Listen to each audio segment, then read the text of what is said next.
ही बातमी आपल्याकडे. उपमुख्यमंत्री एकनाथ शिंदेंकडून शिक्षण विभागाचा आढावा घेण्यात आला. शिक्षण व्यवस्थेत परिवर्तनासाठी मिशन मोडवर आता काम करा. उपमुख्यमंत्री एकनाथ शिंदे यांनी आता हे निर्देश. शाळांचे आधुनिकीकरण, शिक्षकांचं सक्षमीकरण आणि विद्यार्थ्यांचा सर्वांगीण विकास यासाठी कालबद्ध कृती आराखडा तयार करण्याचे आदेश यावेळी शिंदेंनी दिले. या बैठकीला शालेय शिक्षण मंत्री दादा भुसे तसेच शिक्षण विभागातील वरिष्ठ अधिकाऱ्यांसोबत तब्बल 4 तास बैठक झाली. उपमुख्यमंत्री एकनाथ शिंदे यांच्याकडून शिक्षण मंत्रालयाच्या चांगल्या कामाचं कौतुक सुद्धा करण्यात आलं. दृश्य आपण पाहतोय, शिंदेंकडून शिक्षण विभागाचा आढावा घेण्यात आला. आढावा बैठकीचे आपण हे दृश्य पाहतोय.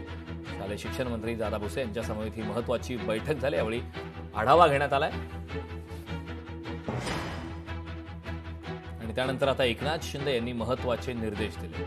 या संदर्भात ताजे अपडेट देण्यासाठी आपले प्रतिनिधी उमेश करंजकर आपल्यासोबत जोडलेत. उमेश, आपण पाहतोय की शिक्षण व्यवस्थेत परिवर्तनासाठी मिशन मोडवर काम करा असे आदेश देत उपमुख्यमंत्री एकनाथ शिंदे यांनी आढावा घेतलाय. काय ताजे अपडेट आहेत?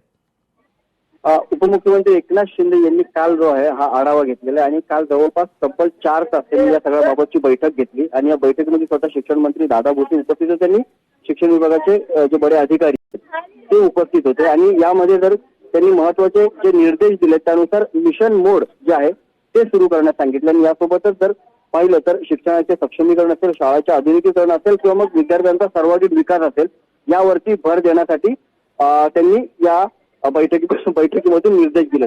यासोबतच ज्या मोठ्या संस्था आहेत ज्या मदतीला येऊ शकतील अशा संस्थांना देखील त्यांनी आवाहन केलंय की त्यांनी शिक्षण जर राज्यामधलं सुधारायचं असेल, शिक्षणाची व्यवस्था सुधारायची असेल तर त्यांनी देखील मदतीसाठी पुढे यावं.